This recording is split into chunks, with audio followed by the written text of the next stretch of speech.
มีแกลนได้ปรับซ่อมมันมีแกลนนี่ขาหนูได้ไปซ่อมมันนี่นะขาเอามาสะอาดนะ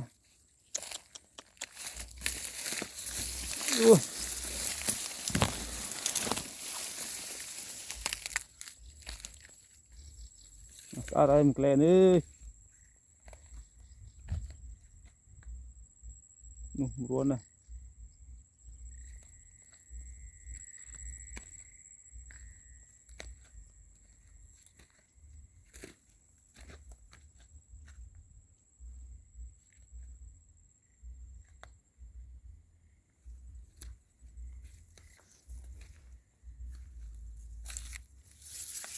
anhตัวthấy không mày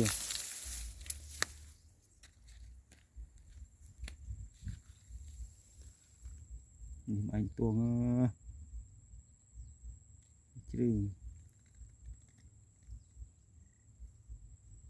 bình ly nhá em clén